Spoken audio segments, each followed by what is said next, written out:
Well, hey there, folks, and good evening. I hope you are doing well. And listen, it is really good to see you tonight. Sorry we were unable to stream last night, but it just wasn't in the cards for me, partially because I try to take one day off a week. And typically I do that on Sunday. And because I try to honor the Sabbath and keep it holy, that's the way I think, that's the way I live, that's the way I believe. But um, yesterday, was a day that I set aside to work on some ministry stuff because Sunday was Easter. And obviously, if you guys were here on the channel, we did a great Easter service. So that's that. But I'm glad to be here with you guys today. I'm really excited about our time together tonight. I did post a video earlier. I don't know if any of you guys saw it. I was diving into this tweet that Sleuthy Goosey posted where it showed an interview from Dr. Catherine Ramsland, who was Bryan Kohberger's professor for his time at DeSales University. We know that Bryan Kohberger went to DeSales University both for his undergraduate and his master's degree program. So I think she's definitely someone that's interesting to listen to. We might play that video again tonight on the stream just because I love being able to get real-time feedback from folks and get your perceptions of some things that are being talked about, because I miss them sometimes. But she's basically doing an interview. She was talking about her process that she has with students and sort of breaking it down in a way that I thought was really interesting. And it actually gives us some insight into Bryan Kohberger and maybe the way that he would have thought about crime scenes. A running question that I've had again and again and again, and I'm always interested to hear perspectives. If you think Bryan Kohberger will get the death penalty, if you think Bryan Kohberger is guilty or innocent, I'd love to hear your perspectives on these different thoughts. And so, yeah, I just really appreciate you guys and glad that you're here and love to hear your perspectives and thoughts. One of the things I said the other day on one of my videos was like, hey, we love different opinions. We love different ideas. We love different thoughts. It just doesn't need to be personal. When you start the amount of profanity that's used in the comment section, I'm not talking about in the live chat, but in the comment section, the amount of insults and demeaning names that people call me, call guests on the show, call Bryan Kohberger. There's just no time, space, or energy that should be used to occupy that land. I think it's extremely inappropriate. And so I would just say, we love here. You can totally disagree with me, but if you do disagree, make sure that it's an opinion of yours and it's not a personal attack on me or someone else. So that's sort of our ground rules here. Melissa, thank you for that super sticker. Really appreciate your support, guys. We are totally crowdfunded on this channel. Melissa's the first to send a super sticker, super chat today. That's an amazing way to help us.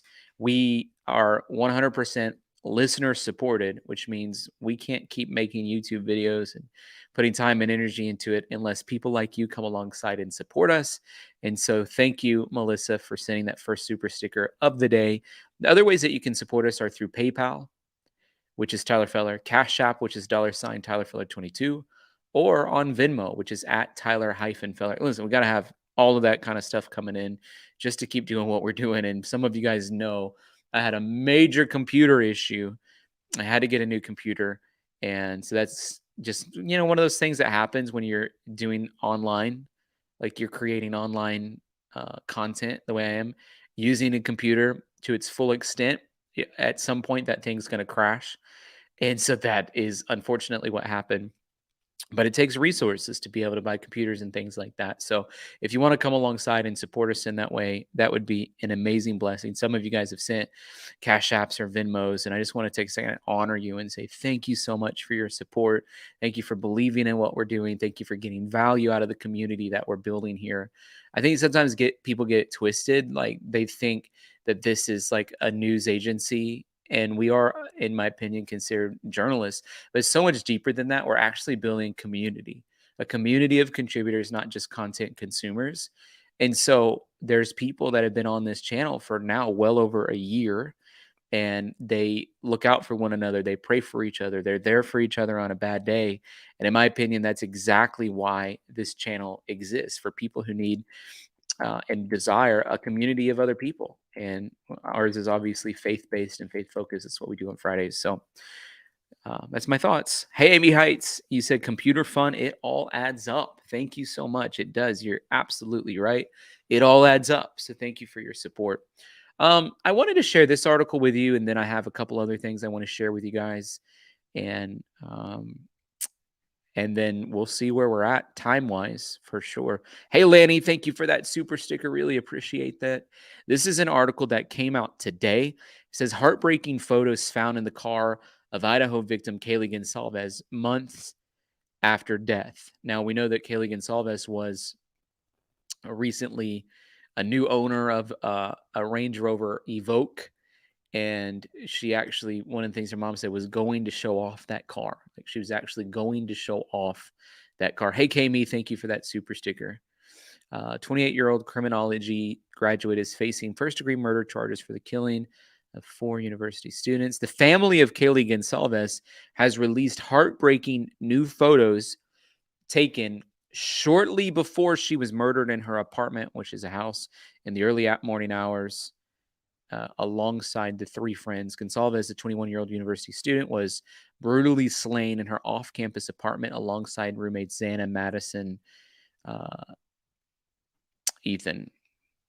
Tucked inside the door pocket of Gonsalves' car, which was recently returned to her family, was a strip of sweet images with her 2 best friends. And at the top of the strip, it says, "Best friends forever. Love you, BFFs." And so you guys can see this image here. I think that's heartbreaking to think about. Like you'd went into the car and it's like, golly, this is really heartbreaking. Like really sad to me. Like incredibly sad to me.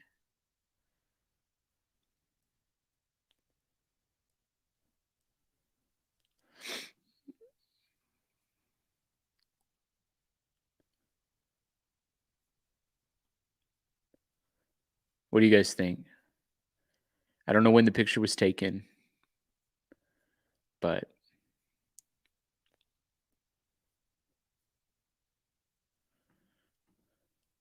heartbreaking, yeah.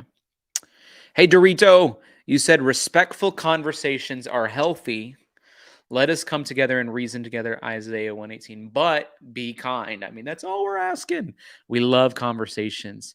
Hey, Deborah, you said computer help. Thank you so much for your support. Thank you, thank you, thank you. You guys are amazing. Thank you for coming alongside, helping us out today.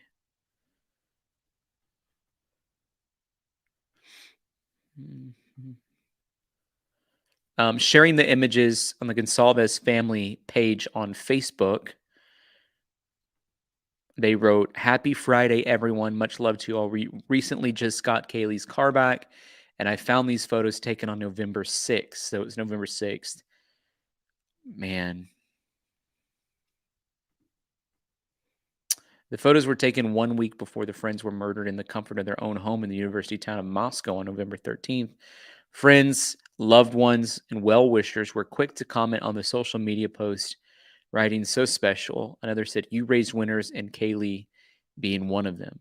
Now, the photos were found as new evidence came to light in the murder case. It's one of the things that we've been focusing quite a bit on, the murder case. I mean, there certainly has been all kinds of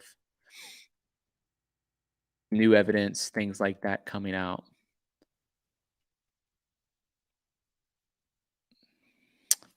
I want to actually show you the full photo strip.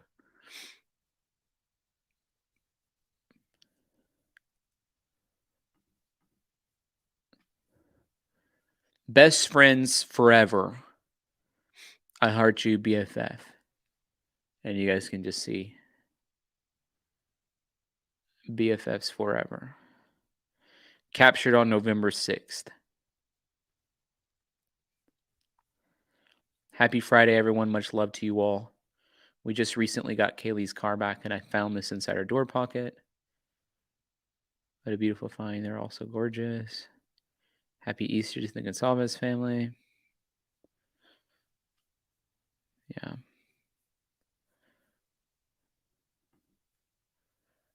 So sad and heartbreaking. Rest in peace, beautiful girls. The Gonsalves family does have a Facebook page. I'm going to like it. He is risen. God bless you all. Happy Easter.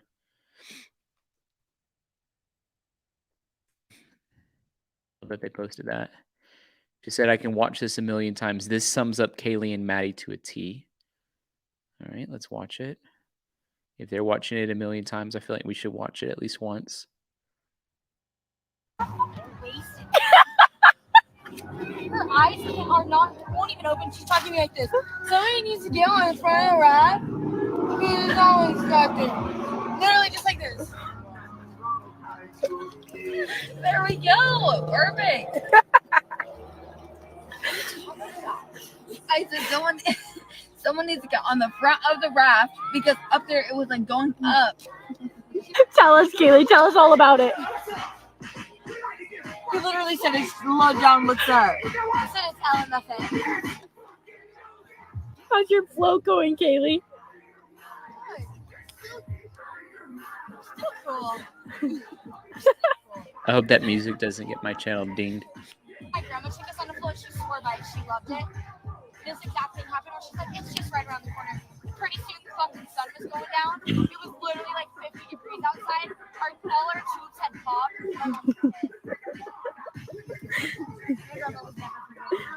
Uncle Fred goes, you know what I'm talking about. You know what are you talking about? Uncle Chris lost his chicken biscuit crackers. Kaylee, you know he lost his chicken biscuit. Wait! I love that they had that conversation with them. I mean, it's like these are people who are no longer living, and the family's like, if I could just hear their voice again.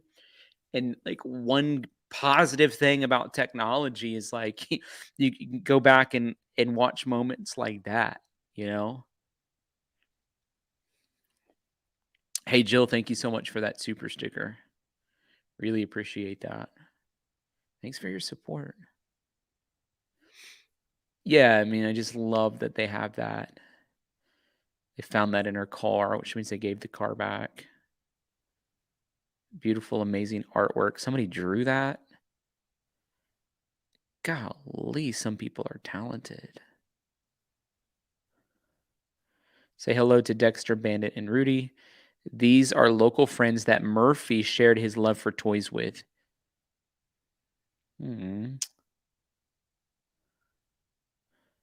We made a huge donation to the local shelter today. Thank you all who made this happen.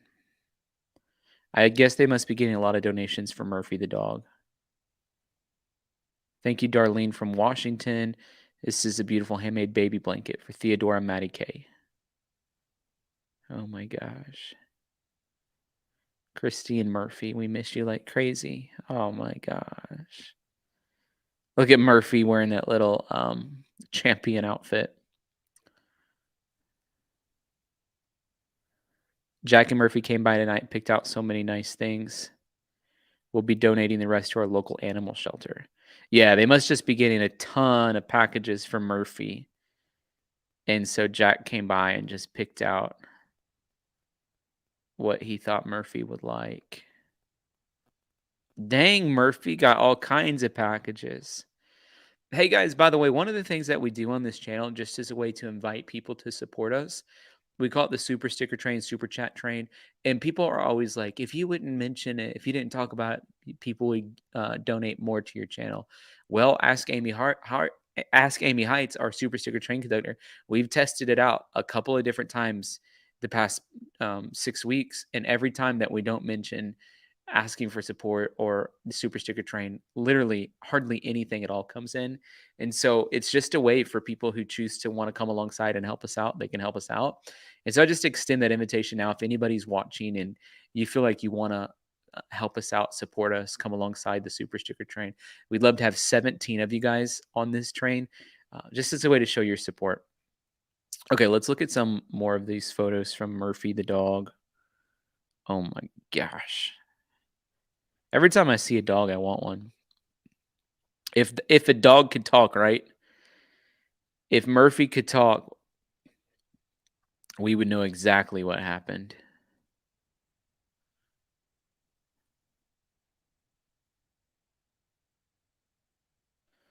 If Murphy could talk, we would know exactly what happened.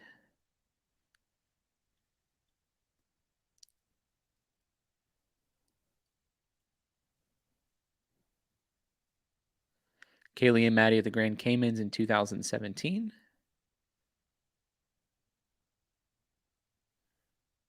In Cozumel, 2017.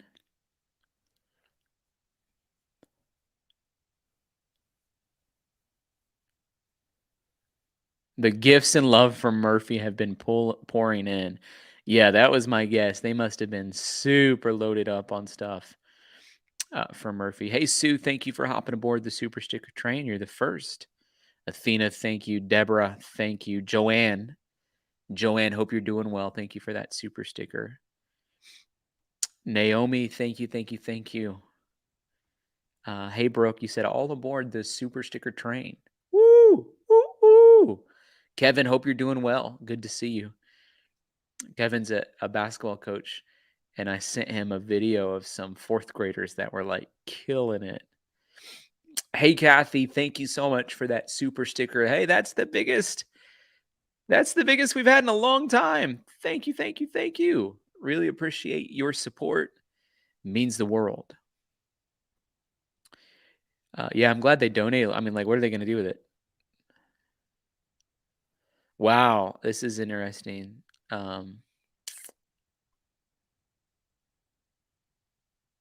This is not a sales post. We're only making these for our own family. This is our therapy. Idaho House Bill 186, shots fired. Apparently, they were in favor of of the concept of using firearms if it got to the point where they couldn't have enough, I guess, what they call medicine for lethal injection. Oh my gosh, that is wild. Hey, Melanie. Thanks for that super sticker. Appreciate that. Kevin says they play in Pittsburgh this weekend. Hey, I'm cheering you guys on. I'm praying for you. Hey, Tutu, Doreen. Yes, I have. Let me see when I got last time I got a cash app from you was. Let's see. Cash app from Doreen. I got a cash app from you, Doreen, on Monday. So thank you so much for that. I didn't know your name was Tutu. First time hearing that. Let me see. Oh my gosh. Theodora Maddie K. Beautiful baby.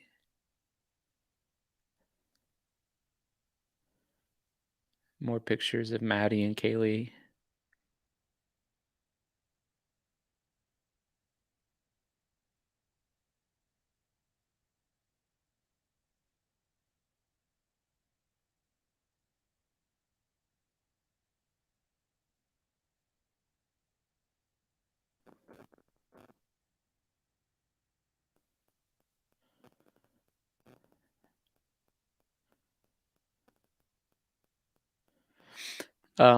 The family wanted to make a brief statement to the media regarding some of the issues surrounding the case and wanted to let everyone know that all communication still needs to come through my office.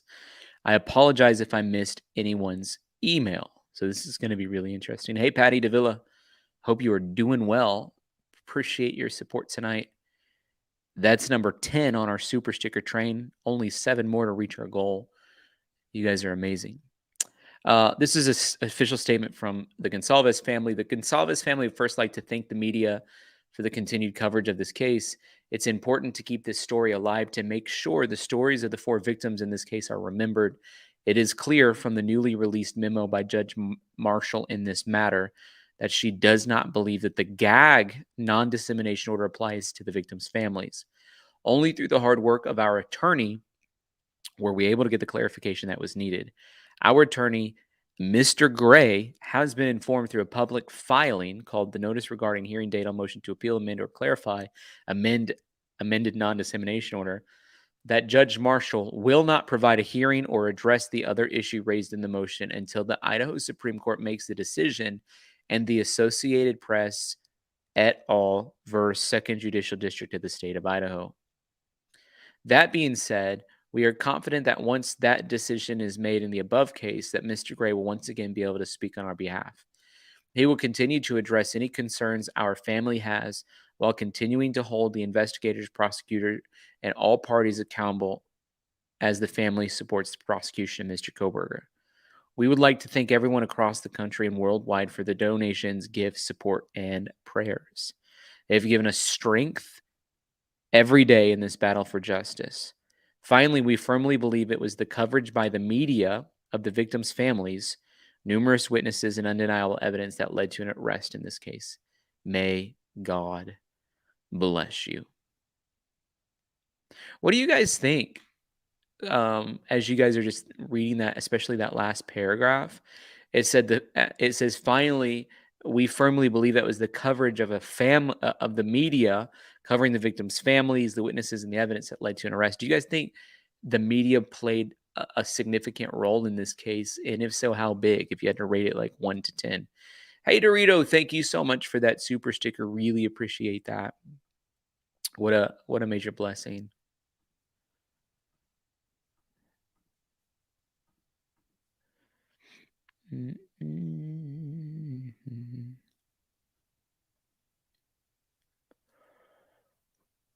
Only 2 months till the trial starts.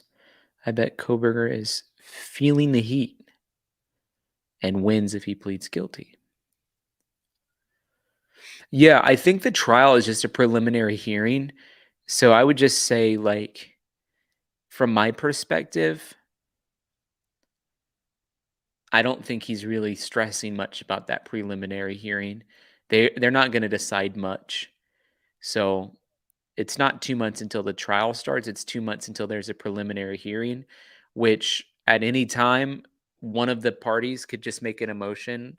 It's likely that the prosecution, Bill Thompson, the guy who looks like Santa Claus, would make that motion to skip the hearing and ask a grand jury to indict Bryan Kohberger, and that would just send it to a trial. I actually think that's what's going to happen. I'm not going to be surprised, like, if at the last minute this is not a public preliminary hearing, but instead something that's done through a grand jury. That's what I think. Lala got beach vibes, says the YouTube media. I'm a little biased here because I'm a part of the YouTube media, but I think more people actually consume their information from YouTube than traditional media. Although traditional media has the advertisers and access to higher caliber guests oftentimes, because there's sort of machine and a mechanism around that people in power and authority want to continue to protect. That's what I think. Kind of conspiratorial, but it's also true. But from my opinion, not just on this case, but I think in the case of Kylie Rodney, it was YouTube. In the case of Gabby Petito, it was YouTube. There's several times that I think YouTubers have played significant roles in making sure that the public is continuing to be aware of cases, and because of that, it's put pressure on law enforcement. I think of a case that we're covering on this channel that I felt like could have more easily been solved if there was a geofencing warrant. The father, it was a missing person case that they still haven't solved. The father felt the same way about it. A geofencing warrant basically saying in this very secluded part of Texas where his son's entire clothing was found, including underwear, like everything he was wearing. They had a video of him from previously that day, so they knew what he was wearing, including his underwear, was found in the middle of the street, which the police left a lot of his personal belongings, and he just vanished and disappeared. And I personally feel like if they had done a geofencing warrant, they could have maybe figured out who had been in closeness of proximity during certain times. And the local law enforcement missed the boat on the case. I mean, they really messed it up, in my opinion. One of the things that we did on this channel was create a petition. That petition went viral, and it actually caused the attorney general in Texas to take over the case. So there's an example of how, like, YouTube, this channel in particular, has made a difference in a case. Like, we We fought for there to be a geofencing warrant. I don't know where that stands. I should definitely check in with that family again to see. But I do know that the last time I talked to him, he told me that they were able to have the case turned over, and the attorney general took over the case and reopened it and took over it from the local law enforcement, and mentioned that the petition that we did was the reason why it came across his desk. So this just points to YouTube makes a difference. The YouTube media makes it a difference. Athena coming in hot with the super chat says Theodora means gift of God. It's a beautiful name in Greek. I love it. Theodora Maddie K. It's a perfect name. Thank you for your super chat. Tim Allen says, if you think about it, the case being in the media may have played a part in all the tips that came in. Absolutely. Absolutely. And I think like what people do, like Sleuthy Goosey, who literally combs through every single piece of evidence, and not just combs through it, but creates a spreadsheet that fact checks and links sources to everything. So there's not anything that she says that's not rooted in a hard source, is an excellent example of online sleuthing done appropriately. I think one of the misses is when there's people like that other YouTube channel who fabricated the horrifying screaming sounds of someone being murdered and said that it was caught on the neighbor's, camera. And he was just doing that to get money. So there's pros and cons. But someone like Sleuthy Goosey does it the right way. I think it leads to more involvement. I think it leads to more tips coming in and that kind of thing, for sure. Thank you for your super chat. Amy Heights, thank you for that super sticker. Really appreciate that. Hey, Amy, thanks for that super sticker. Really appreciate your support. Melissa, thank you for your support. Guys, you are amazing. That actually takes us to 16 on our super sticker train. And we're going after 17, so we're just one away. Can you believe it? We're just one away from reaching our amazing, beautiful goal on our super sticker train for this hour.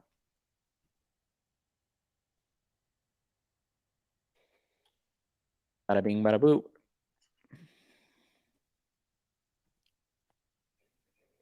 Hello, feller fam. Hey, Deb Wakefield.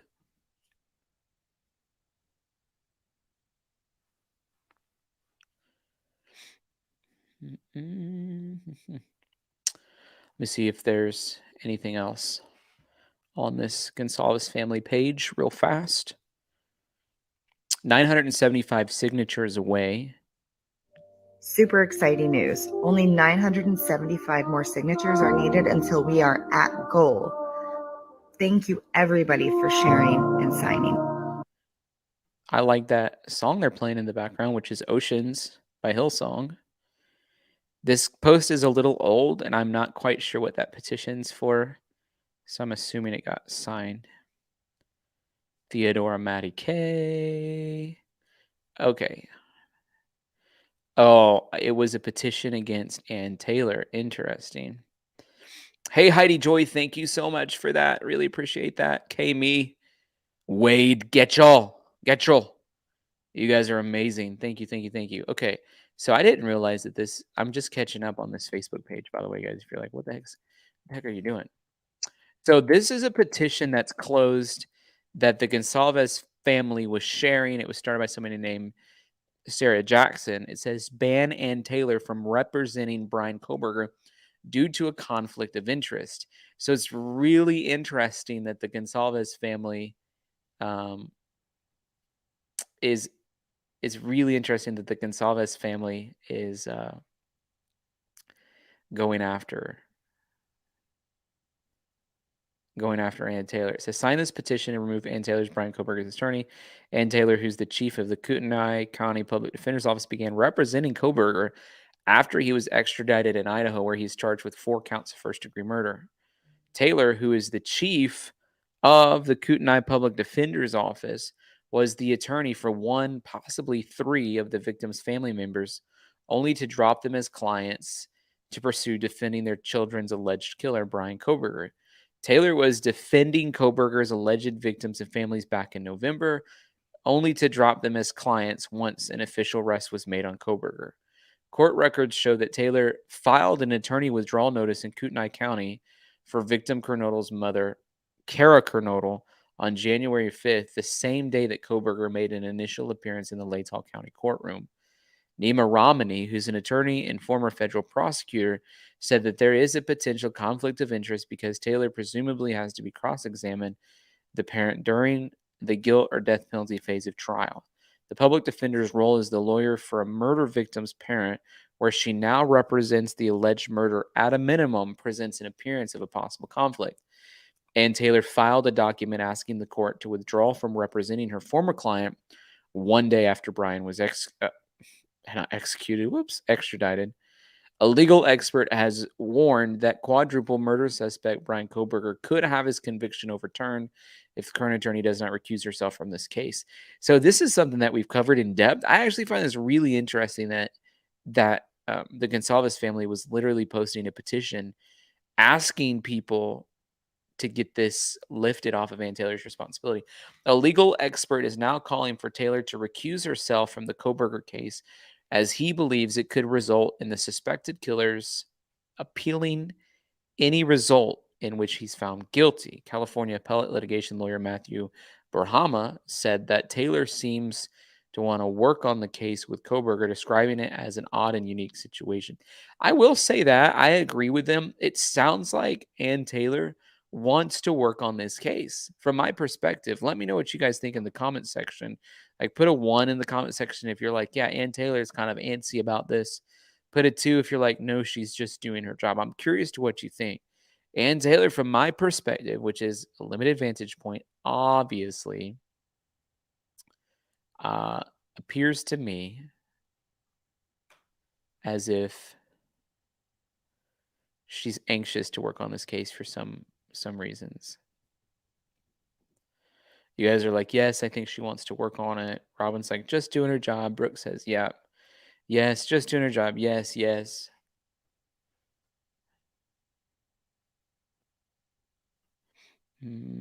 Hey, Patricia Mitchell, thank you so much for sending that cash app. Really appreciate that.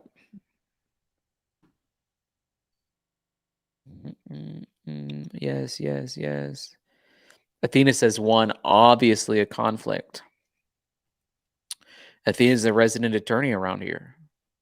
Hey, Renee, also saying yes. Anxious, anxious, anxious. There is a high likelihood that the parents are going to testify in the trial, especially if it becomes a death penalty trial. The parents and the families are going to stand up in court and testify. And in this instance, Taylor would be cross-examining her own former client. This is a major conflict of interest with possible terrible repercussions. Please do not donate money. We are only looking for signatures.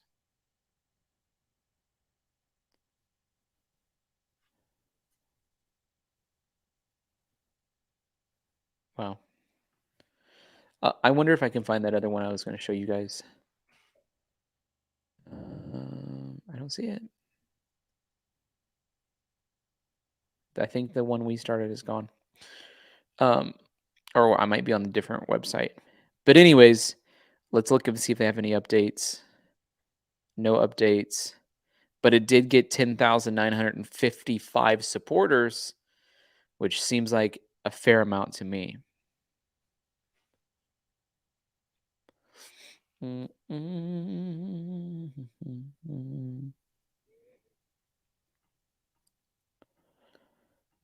Okay. All right. All right. Okay. All right. Put some stuff up from Sleuthy Goosey.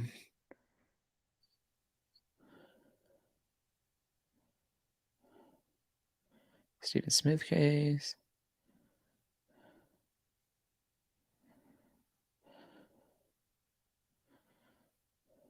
Stephen Smith case.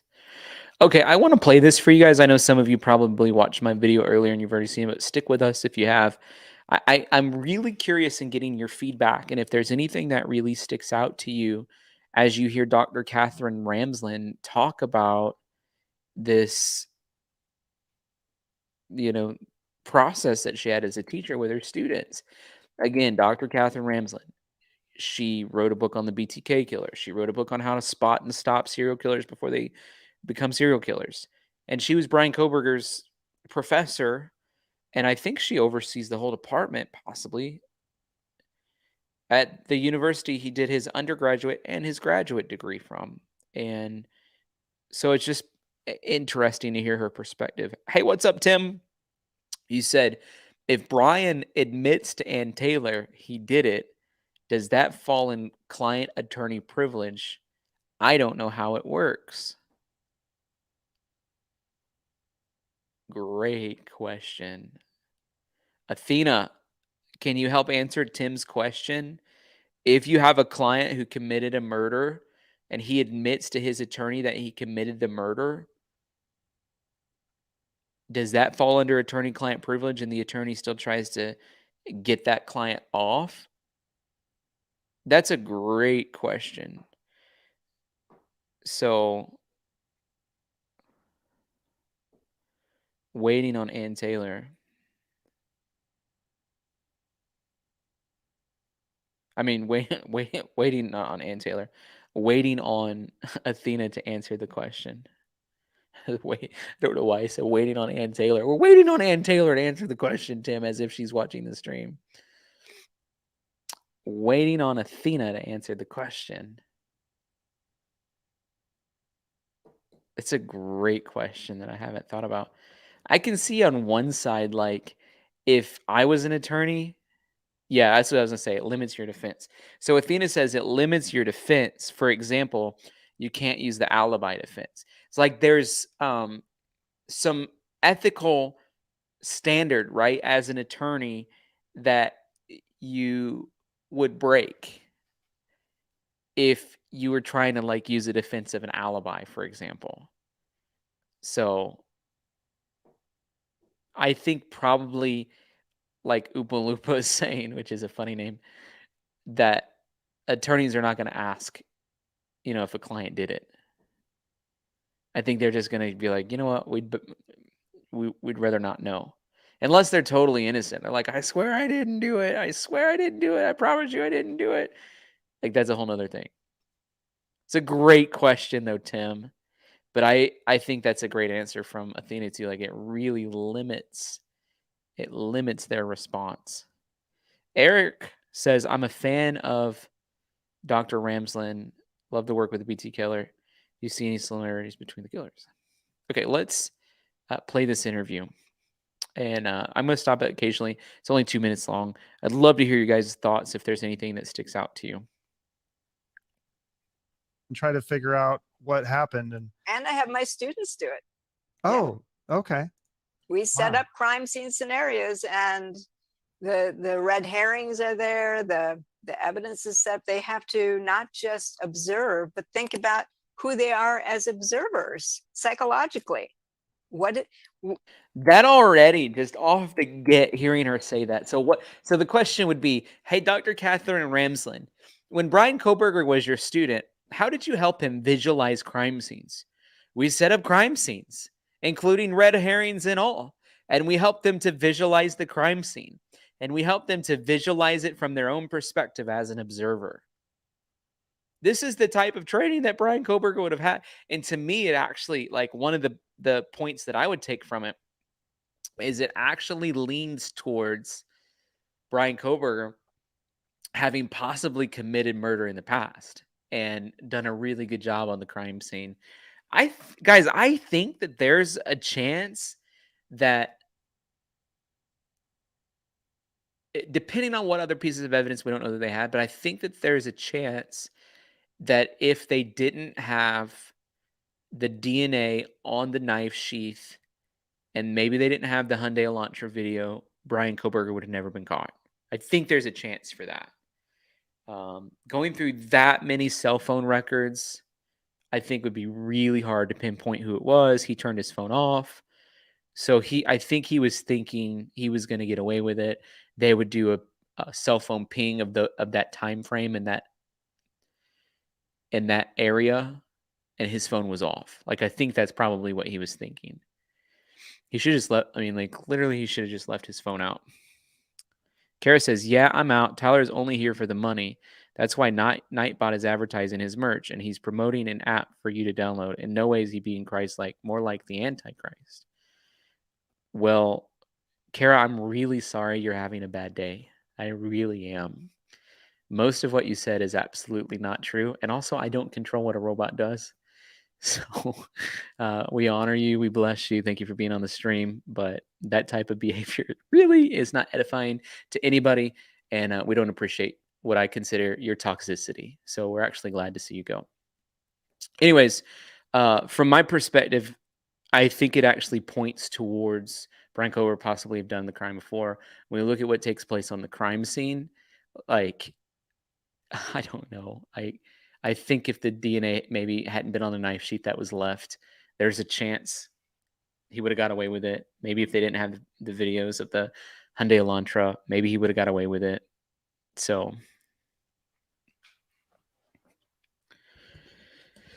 you guys let me know what you think. Do you think that Bryan would have never been caught? Like, let me know if you think Bryan would have never been caught.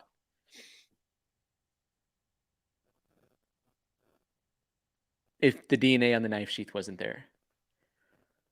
And then after you answer that question, I have another question for you. Hey, Joanne, thank you for that super sticker. Really appreciate that.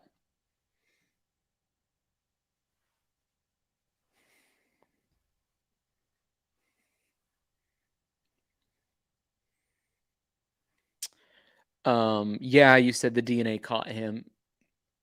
It feels like that based on what we know now, right? Brandy says yes.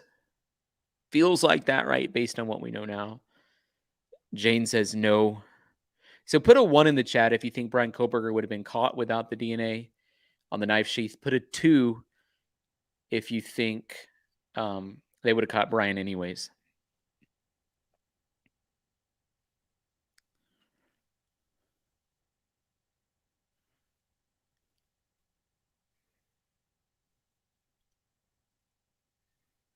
Yes. 1, 1, 1, 1. Caught anyways. Caught DNA. Caught anyways. DNA. Caught anyways. Caught anyways. DNA. Caught anyways. DNA. Caught anyways. DNA. Caught anyways. Caught anyways. DNA. Caught anyways. It's like 50-50. Hard to say. Depends on what else they have. I know. It's like we really don't know what else they have. But just based on like what Catherine Ramsland just said, which I'll rewind it so we can hear, she's like, I teach them to visualize the crime scene. We recreate crime scenes. So like, let's ask this question. Like, hey, Catherine Ramsland, what kind of thing would Bryan Kohberger as a student been able in your classes to do as it pertains to crime scenes? Like, how would he know how to handle a crime scene? Look at a lot of these things Yeah. and try to figure out what happened. And And I have my students do it. oh, okay. We set Wow. up crime scene scenarios, and the red herrings are there, the evidence is set. They have to not just observe, but think about who they are as observers psychologically. Are they the type of person who has a high need for closure, for example, so they'll jump to conclusions right away? So she's basically teaching them to analyze crime scenes and then any holes that would possibly exist in the way that they would assess a crime scene wrong, she pokes at it. So she teaches them like a really effective, holistic way, which is great. Like you want detectives and people working, in crime scene investigations to come in and be able to do that. But this is when it gets a little crazy, is when you have a Bryan Kohberger in your class.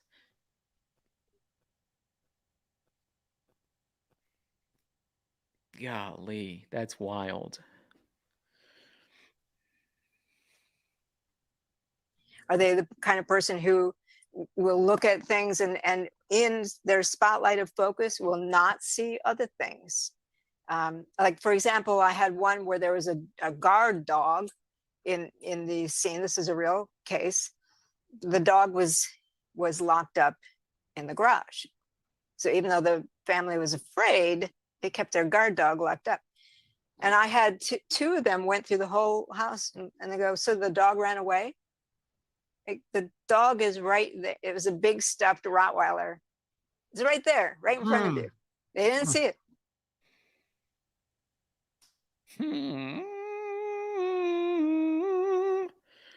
So they locked the dog in the garage on this fake crime scene that they did in Captain Ramsden's class. I wonder if Bryan Kohberger learned any lessons about maybe where to lock Murphy.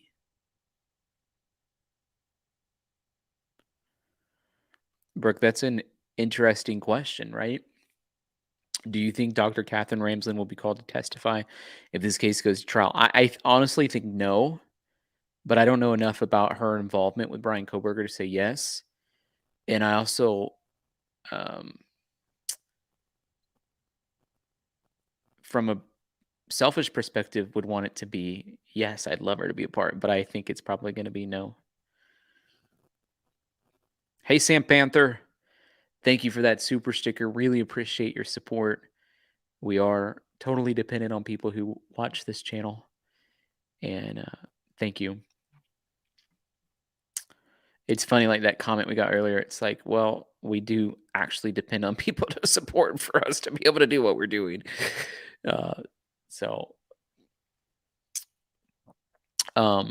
Thank you, Sam Panther, for that super sticker. Really appreciate it. Wow. They had already assumed the dog ran away, and so they did not see right in front of them. So I talk a lot about the quirks of observation and of cognition, the cognitive errors, the psychological states that can be part of an investigator. And an investigator does not know themselves. They will miss, they'll have blind spots in the way they approach a crime. They might jump to conclusions and fail to see some of the evidence that's there. They might have confirmation bias and only see what works with the theory they're forming, the hypothesis they're forming.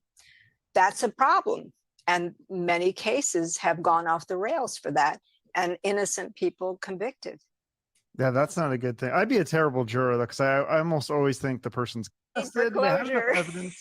Yeah, I don't know. Like I watch a lot of those forensic files. I'm like, look, they got the blood splatter, they got the DNA. Like this is an open and shut case. But I'm sure, yeah, there's little things like that. Even forensic files. I mean, I've done stuff with them, and Yeah, they've been wrong on some of the cases. Well, but the even staircase forensic was one of them, apparently, that they were, because they said the blood splatter on.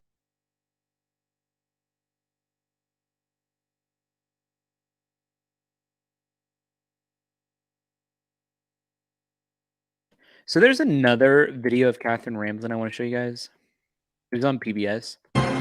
It's time for the answer to our Tempo trivia question. When was the first YWCA created? Well, that first YWCA actually started in 1855 in London, England.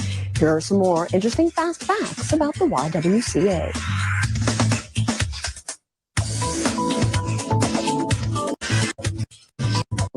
Because of her sense of adventure and her thirst for knowledge. But to the public, Catherine Ramsden's known as an author, a teacher, and an international forensic expert.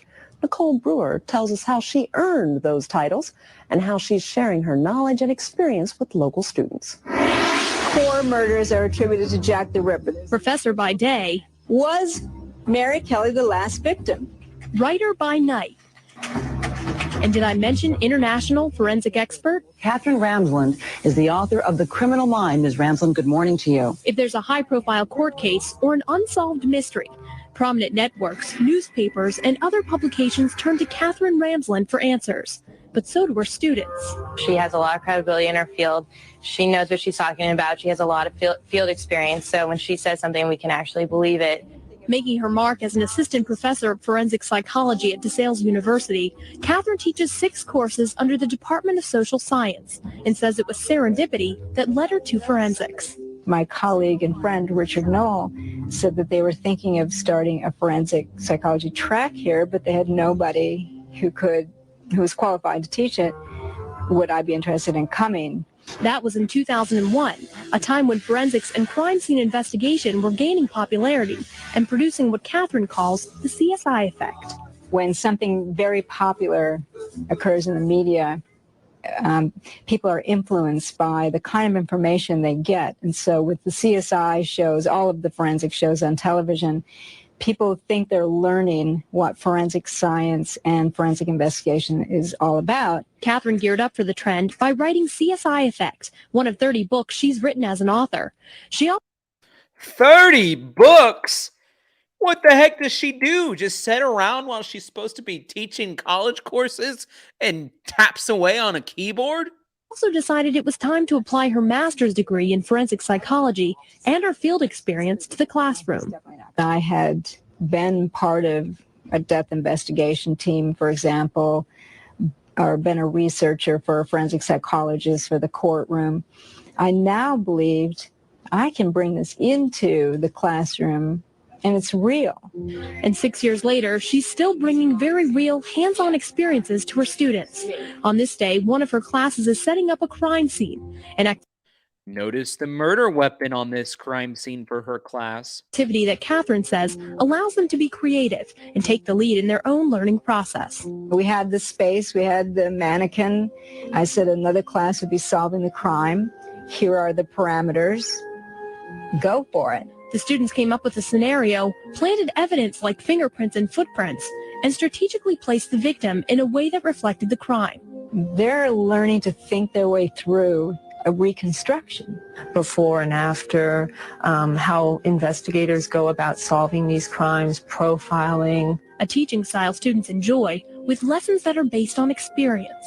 All of our textbooks are either she's like helped write or she knows people that have written them, so she knows a lot about the cases. So it's not just she's reading back to you what you already read the night before. She has a lot of insight into the readings that she assigns. It's great because, imagine, reading a book and then having the author to ask questions from, every week. We're very fortunate to have her on our faculty because she is such a rare combination of a... When I've taken courses from people who wrote the textbook, which has happened a couple times, it's actually much more difficult because they're very strict. They know everything. You're like, true academic, a very intelligent woman who has talents that are so broad and deep and bring the outside world into the DeSales University classrooms. Or into your home. When she's not teaching, she's writing her latest book or penning articles for the Court TV website, a process that involves everything from studying videotape and newspaper archives to becoming completely immersed in her subject, even if it is serial killer culture. There'll be serial killer art, there'll be serial killer movies, there'll be serial killer groupies, there'll be serial killer trading cards and games and action figures.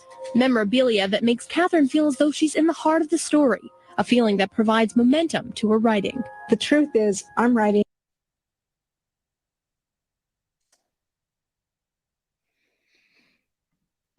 for myself because I really want to get close to that beating heart of whatever the subject is I'm studying. Catherine used this process while taking part in immersion journalism into vampire subcultures. What began as an investigation into a missing reporter became an investigation of, wow, who are these people?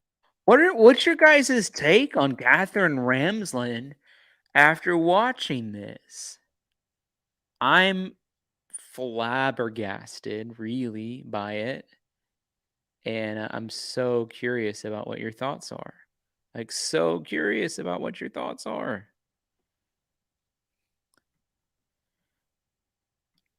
I know this is just a snippet of who she is, but yeah, my curiosity's piqued for sure. My curiosity is way piqued for sure.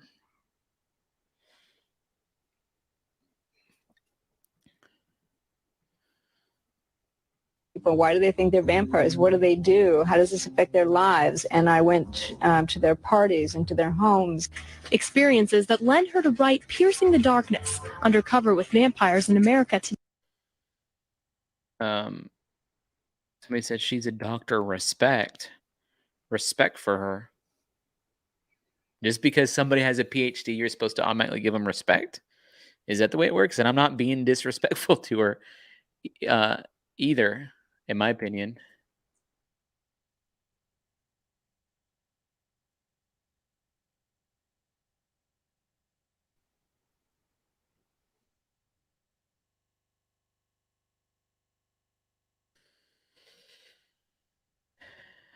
Mamma mia.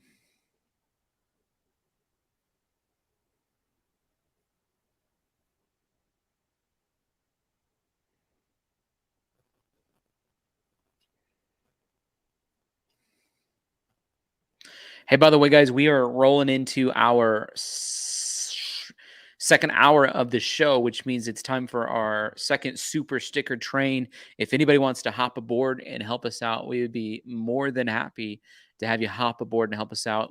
We do a super sticker train or a super chat train once an hour just as a way to invite people to come alongside and support us. And so we really can't do what we do unless people like you come alongside and support. So I just want to encourage you, if you're able to, support us through Super Sticker or Super Chat. You can also support through PayPal, which is Tyler Feller, Cash App, $ Tyler Feller 22, or Venmo, which is at Tyler-Feller. Really appreciate your support. Thank you, thank you, thank you.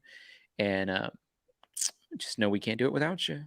And we're going to go after 16 super stickers this hour. Patty Davila coming in hot as number one. Thank you, Patty Davila. Really appreciate you. Yeah, that's the thing, Daniel. You've worded that well. You said she lives vicariously through serial killers. She said she wants to get as close to the heartbeat of it as possible. And I think that's the part of it for me that, like, there's just a side of it that sticks out to me. Detra said she realized she had a dark side and made a career from it. I feel like these are good perspectives. Really good perspectives. Hey, Lanny, thank you so much for that super sticker. Really appreciate that. In Norway, a doctor in psychiatry has 2 PhDs. Well, in the United States, a doctor in psychiatry has a medical doctor degree, and then they go to a fellowship for psychiatry. You have to be careful studying bad people can draw you into darkness. Exactly. That's the point. Hey, Vivian, thank you so much for that super sticker.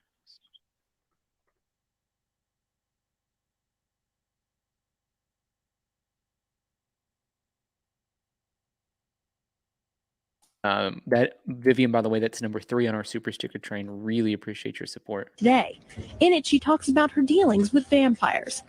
I have many times looked back and thought, what was I thinking? But when you're in the heat of the story, any journalist will tell you, you just go where that story takes you.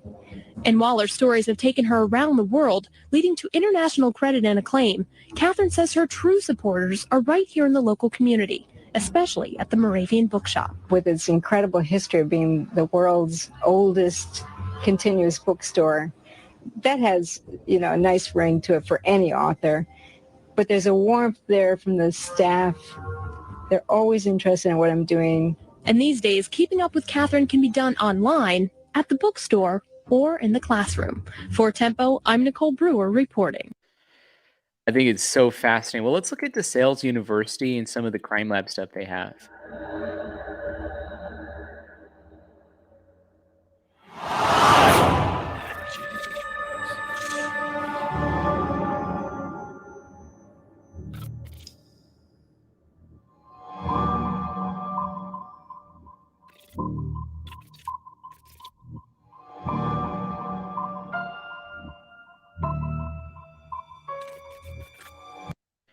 Are meticulously recreated.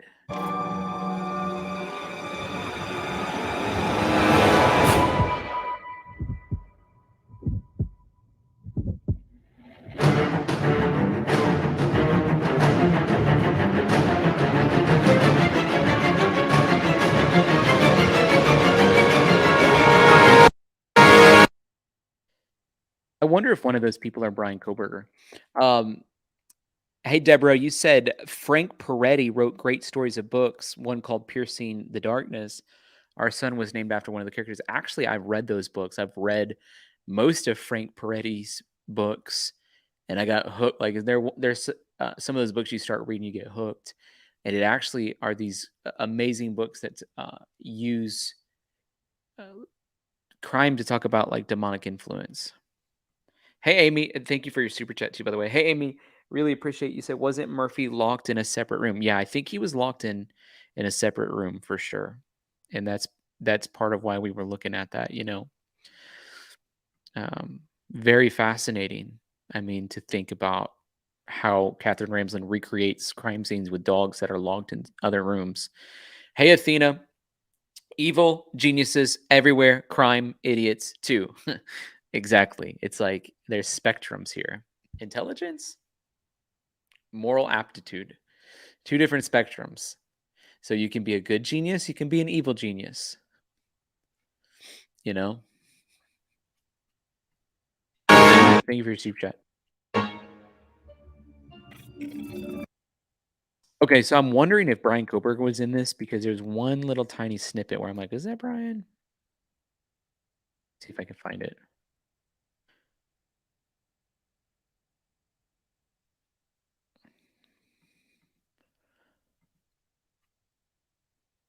Gun. No, that's not him. The hair stuff, it's not. Oh, but the guy walking behind him, maybe. Nope, too short.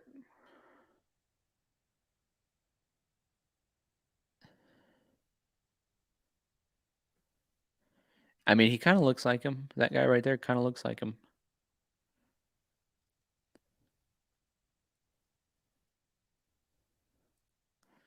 By the way, Athena, that takes us to number 6 on our super sticker train. And we're going after 16, so only 10 more.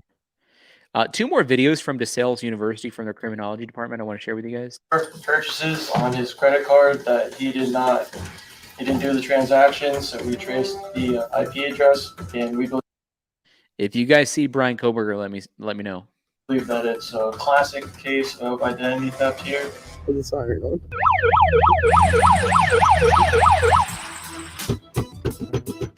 is it? Police search warrant. Hold up, stop. You can't come in my house.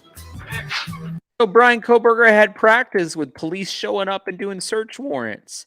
We're literally seeing what Catherine Ramsland does in her classroom right in front of us, and it includes police showing up like they did to his house. Who is it? Police search warrant. Hold up, stop. You can't come in my house. Stop.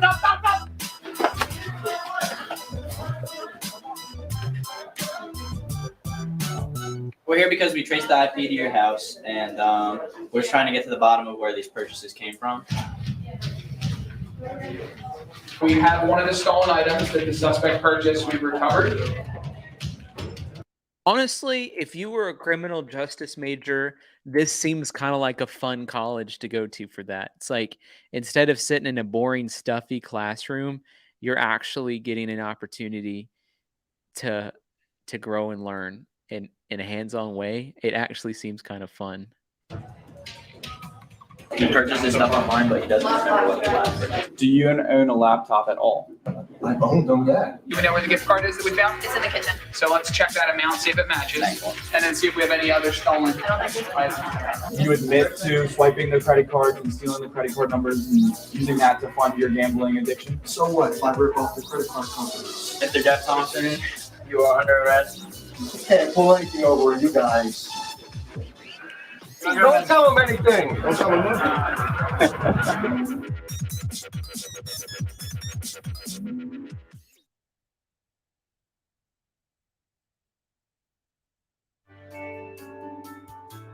We're here for CJ 360, which is a criminal justice crime scene investigation class. We're here at a house on campus. We have some crime scenes set up in the kitchen. There's some upstairs in the bedrooms. The different scenarios in every room are giving us a real world kind of example of what's going on. So there's different rooms are set up with different mock-ups. Some have guns, some have bats, all fake, obviously. Blood splatter issues. So we're going in there and we're having to do initial processing, looking at the room, walking around, collecting evidence. Later on, we're doing some fingerprint stuff with the fingerprint powder, and then we are going to possibly do plaster casts and stuff, so outside. How many footprints did we say? And using it as a real world example of what it would be like to be a criminal investigator investigating a crime scene. It's really like hands-on. I think I learn a lot better that way too. So I really get into this stuff.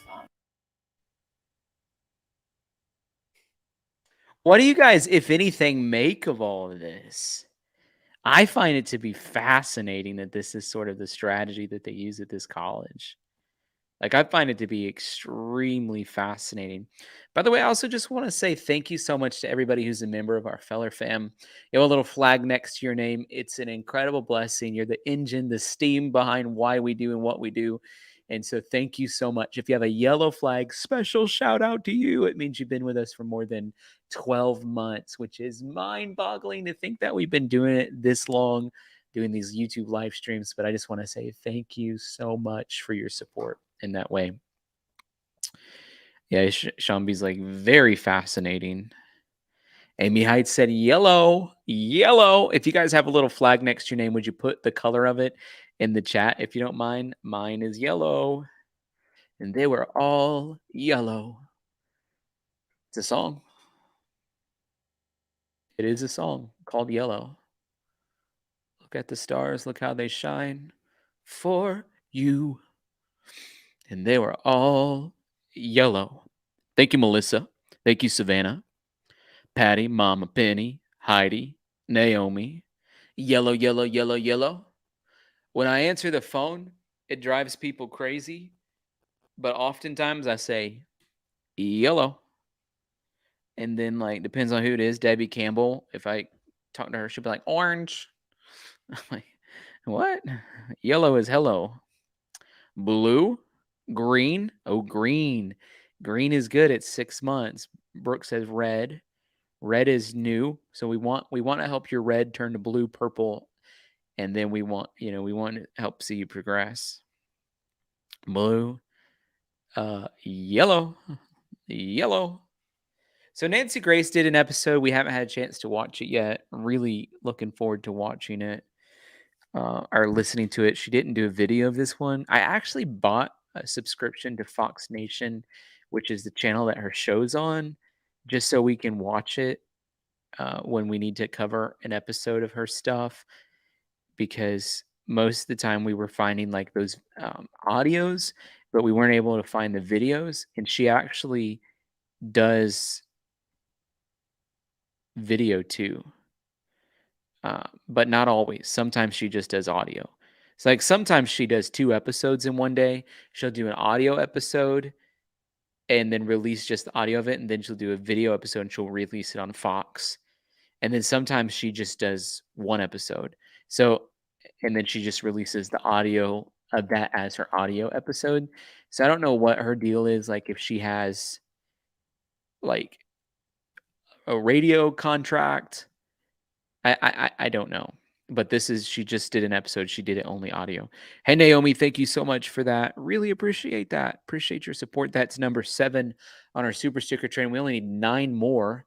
I wonder if we can get 9 more super chats in the next 9 minutes. That'd be an amazing way to meet our goals. Really appreciate you guys' support.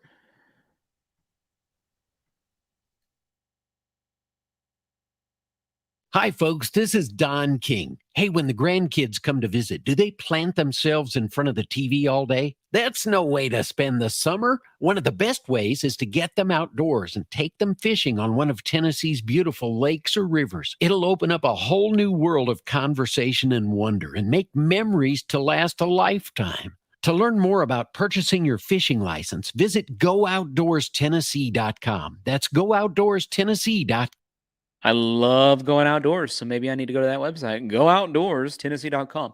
Hey, Amy Roker, thank you so much for that super sticker. Athena, thank you, thank you, thank you. Appreciate your support. Amazing. Big news, country fans. Hey, Mary, Ram really Trucks is appreciate coming your back to support. stars. Weekend look or a new denim? Crime Stories with Nancy Grace.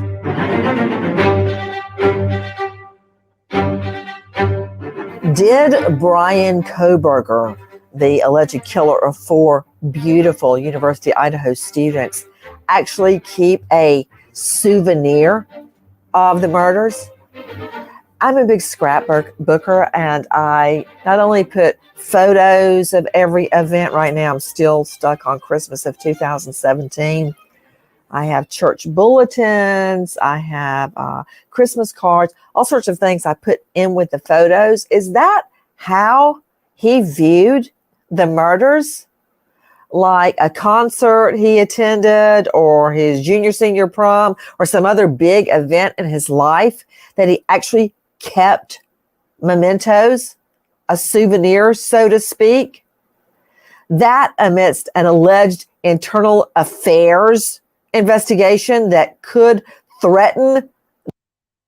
I think this is going to be an interesting episode from Nancy Grace. Hey, Holly, you said, how do I get a flag? I've been with you for a while. The way you get a flag, thank you for asking, is by picking up a membership. We call it our Feller Fam membership. It also gives you access to our private Facebook group. Great place to be. That's where the action's really at. And so that's how you do it. Thank you for your super chat, too, by the way. It takes us to 11. We're going after 16, so 5 more. Wait, I've lost track. Is that right? I think that's right. The state's case, as well as the possible demolition of the crime scene.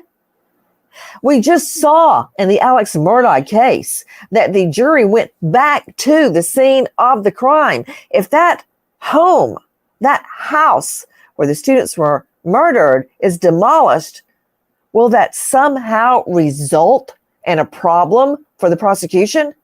All this swirling as news continues to develop day by day, literally, in the prosecution of Bryan Kohberger in a quadruple slay case. I'm Nancy Grace. This is Crime Stories. Thank you for being with us here at Fox Nation and SiriusXM 111. First of all, I want to talk about what was discovered, the alleged memento kept by Bryan Kohberger. Take a listen to Tracy Walder, former CIA and FBI special agent. If he kept sort of a souvenir, really it points to just that, that he, for his ego purposes, wanted to keep a souvenir of this crime, wanted to keep a souvenir of what he believed that he had successfully done. And I always think a lot of times with criminals that I've seen, it's always their ego that gets them in the end. I do think that he was very confident in what he had done. And I believe that he felt he hadn't left any evidence behind, but it's always their ego that's their undoing. And I believed he wanted a trophy, if you will, of the crime that he had committed. With me, an all-star panel to make sense of what we know right now. But first, I want to go out to senior reporter for DailyMail.com, Caitlin Becker, who has been on the Kohberger prosecution from the very, very beginning. Caitlin, thank you for being with us. What exactly are we talking about? We're talking about an ID here, Nancy. A source had told News Nation that Kohberger was found with an ID connected to someone involved in the murders. They weren't specific about a victim, but that's what we're assuming, that it's an ID belonging to a victim in his possession after the murders. Nancy, there has been a lot of debate about where this ID is found. I tend to disagree with a lot of the reporting, but it was collected by police during the search of his parents' property and his car in Albrightsville, Pennsylvania. Well, that certainly narrows it down, Caitlin, because it's got to either be hidden away, squirreled away in the home, or somewhere in the car. Now, let's think this through. We know the facts of the case. So Chris McDonough joining me, director, Cold Case Foundation, former homicide detective, and host of a YouTube channel, The Interview Room. Chris, you got two choices about where the ID was found, and we do believe it was an ID such as a driver's license or a student ID belonging to one of the 4 victims. Now, also know that Kohberger was stalking at least one of the 3 women online, maybe dating back all the way to 2021 before he even started his PhD program at Washington State University, which is a whole nother can of worms. We'll circle back to that, Caitlin Becker and entire panel. But there's only 2 places. We know that this license, we're going to go with a license or a driver's ID or student ID, was found either in his car or in his parents' house. Did he travel cross country with that ID in the Elantra? Did he have it that close at hand? I mean, Chris McDonough, you know what my purse is, my pocketbook? It's a rubber band. And in the rubber band, I have my driver's license, 2 credit cards, and a whole bunch of other stuff, like a Costco card. I have some driver's licenses and credit cards my children made for me when they were about 3 years old. They drew them on the back of little cards and, drew a picture for my face and made up fake numbers for my driver's license. I carry those to this day. So just what does that mean in your mind, Chris McDonough? Can't you just imagine Kohberger driving cross country with his father all the way from Washington State University home to his family home in the Poconos with that driver's license, that student ID right there with him so he could hold on to it? Yeah, absolutely, Nancy. I mean, this is all about power and control for him. And that car is so significant to Kohberger because it gives him the sense of not only reliving the incident because he can remember all those times potentially that he drove back there, allegedly 12 separate times. Now he potentially has a, trophy from one of the victims here. And as they unpack this individual's, suspectology is what we call it. I can't help but go back to I like that word, suspectology. I don't know if I've heard that word before. Hey, Sam Panther, thank you for your support. Mary, really appreciate that. That takes us to 14 on our super sticker train. Kristen Bird, how are you? It's really good to see you. I love being your Facebook friend, and so glad you're here tonight. Wasn't in the car. I know, great point. It was in the house of his parents, Naomi. The reason why that got confused, and Jennifer Koffendorfer even commented on my video about this. She said the reason that it was confused was because the first time that information was ever aired, she accidentally misspoke on Cuomo and said like something about the car, and everybody got confused thinking that the IDs were found in the car. She then went on Dan Abrams' show later that night and clarified and said, no. The IDs were found in a glove in a box inside Bryan Kohberger's house, and obviously the house of his parents. And people just ran with the first thing they heard on the Cuomo show. And it's just, we've shown the receipt of property. It 100% came very particularly.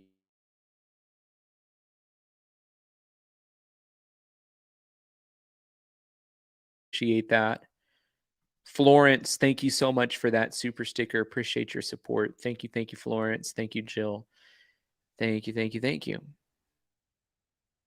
Conversation we had early on your show about the correlation between some of the study he potentially could have been doing with BTK. BTK took Nancy Fox's driver's license. And when I heard this and read the story from Caitlin, I thought to myself, holy cow, is this guy actually potentially laying over his behavior on something that he was studying? I would submit to you, we're going to see a lot more about these correlations, I would suspect, as this case continues to unpack itself. You know what? You said that almost clinically, but let me break it down in regular people talk. You're absolutely correct, Chris McDonough, that Bryan Kohberger, apparently kept souvenirs of the murders. And you were talking about his studies, and yes, we did talk about them here on Crime Stories, where he would actually ask felons, violent felons, I'm talking murderers, rapists, child molesters, how did you pick your victim? How did you escape? How did you get away? Did you, quote, achieve your goal? His words, not mine. In other words, did you perform the murder or the rape? How did that make you feel? He was getting vicarious thrills through the crimes of other violent felons, reliving their experience. Speaking of one of the many killers that kept mementos, or as it's called, trophies. That makes me think of the hunters that put the animal head up on the wall. We're talking about humans, human trophies. I'm referring right now to Jeff Dahmer, an hour cut B as in brother. Listen to Simon Whistler at Biographics. Undoubtedly one of modern history's most notorious and abhorrent killers. His crimes, they're the stuff of nightmares. Over the course of 13 years, he prowled for men and lured them back to his house before drugging them and strangling them. In all, he took the lives of 17 men between 1978 and 1991. But simply killing his victims wasn't enough for Jeffrey Dahmer. He never wanted them to leave, so he saved several trophies, including severed heads. Eventually, he even ate parts of the victims. He also kept the victims' genitals. I can only imagine we're talking about their penises and their testicles. So that, I started to say, is one of the most outlandish or most unbelievable trophies kept by a killer, but they all are. And right now, I'm pretty sure I need a shrink or a drink. But since I'm a teetotaler, I'll go with a shrink. Dr. Jory Crossan joining me, psychologist, faculty, St. Leo University, and consultant with the Blue Wall Institute. He is the author of Operation SOS. Dr. Jory, thank you for being with us. Dr. Jory, I heard Chris McDonough say power and control. Power and control. Why is keeping someone's genitals after you mutilated them, either before post-mortem or their student ID? How does that give you power or control over your dead victim? Well, the power and control is kind of the big picture.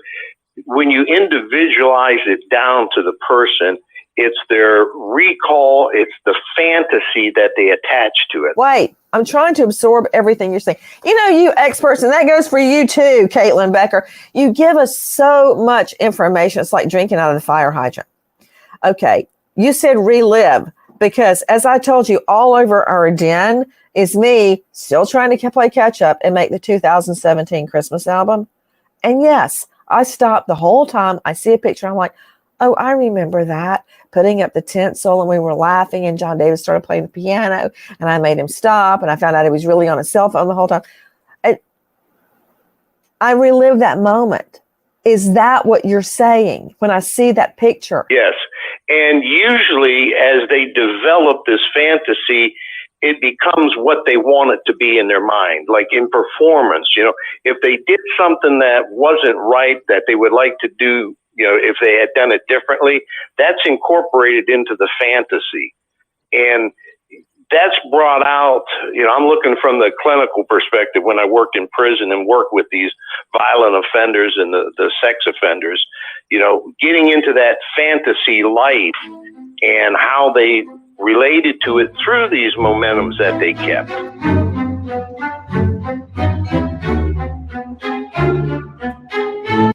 The sound of pure joy when your kid has just caught her first fish, that gigantic ear-to-ear smile, it's a captured memory. I actually kind of like Nancy Grace's music. It's like, dun, dun, dun, dun, dun, dun, dun. I kind of like it, actually. Hey, Amy Heights, thank you so much for that super sticker. Really appreciate that. I also just wanted to let you guys know, if anybody feels like on their heart this great desire to help me out, because my computer blew up earlier this week and I had to go get a new one. And if you just feel like, you know what, I want to help support the cause of what you're doing on this channel, the ministry that you do on Faith Friday, that'd be a major blessing. You can support on PayPal, which is Tyler Feller, Cash App, $ Tyler Feller 22, or Venmo, which is at Tyler-Feller. Would make a huge difference. Thank you, thank you, thank you.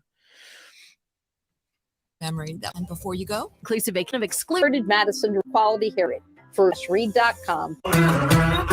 Let me just ask, did anybody on this panel ever watch Desperate Housewives? I did. Who's that? Caitlin. Caitlin, okay. I never have time to watch TV, but I did get hooked on Desperate Housewives, and about every other or third Sunday night I'd watch it. And I remember one guy, he was the villain. Remember, he ended up marrying one of the housewives. I can't remember any of their names.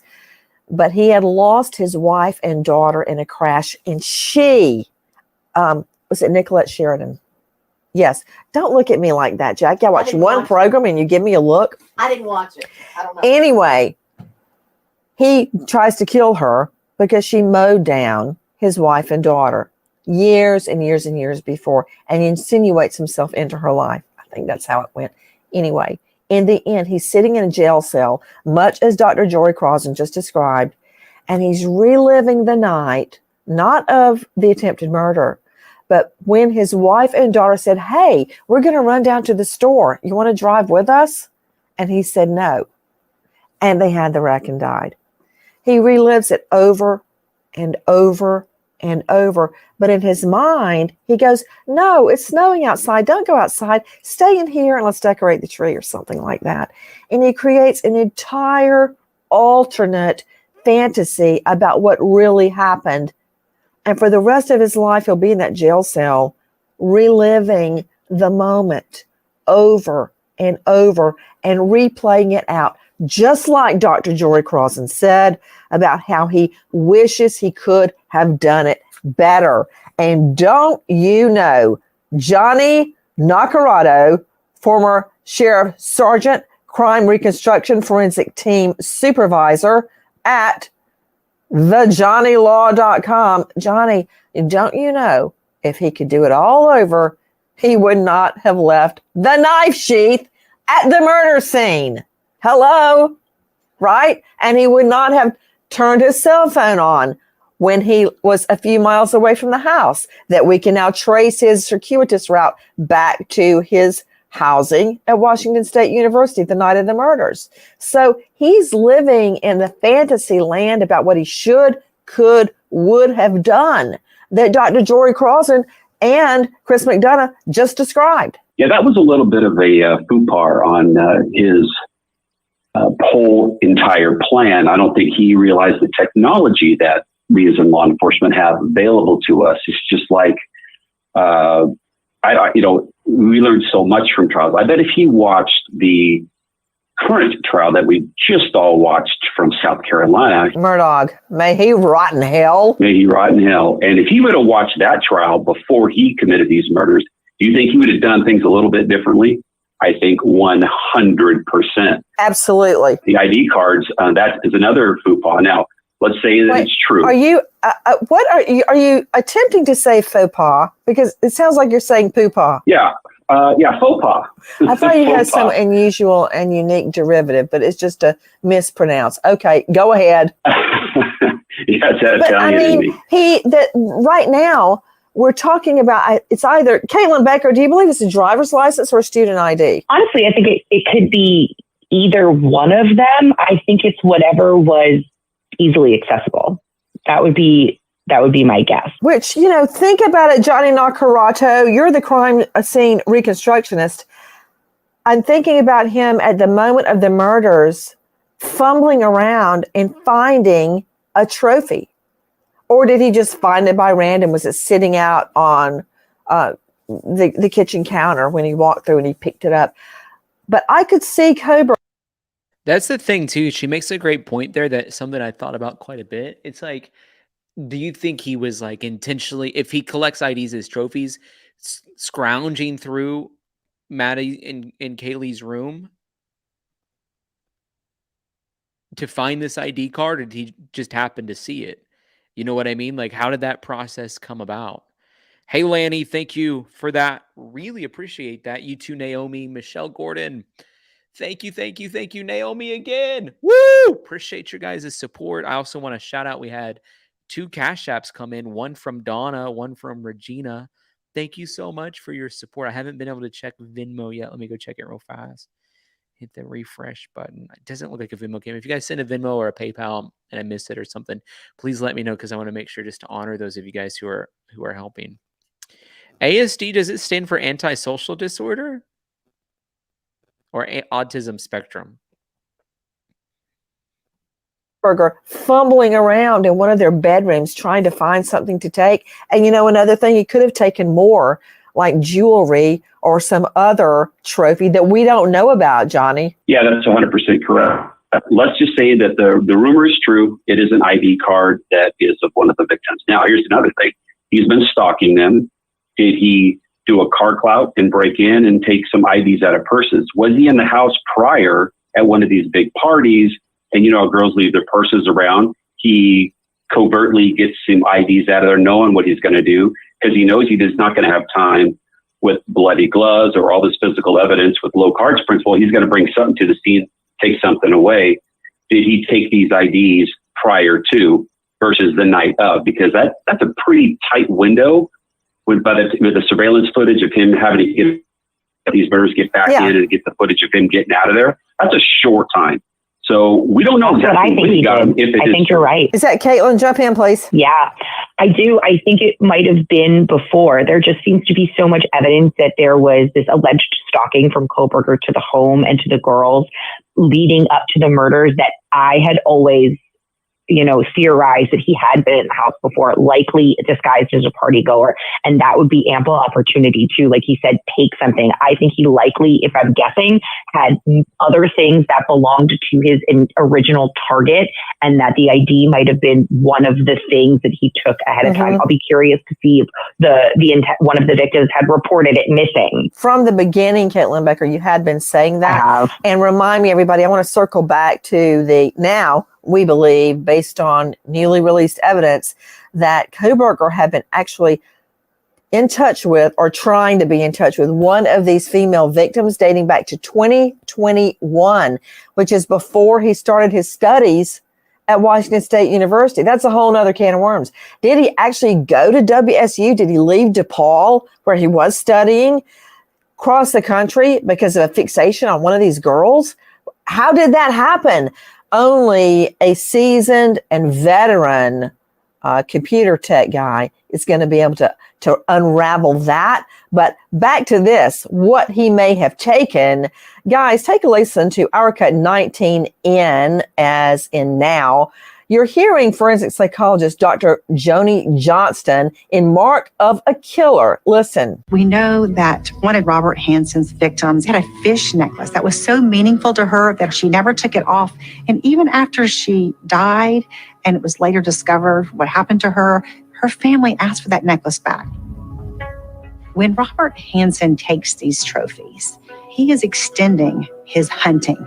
So he's gotten the prize now. His whole life, in some respects, is about hunting. He's got trophies on his wall. He's got trophies now hidden in his attic.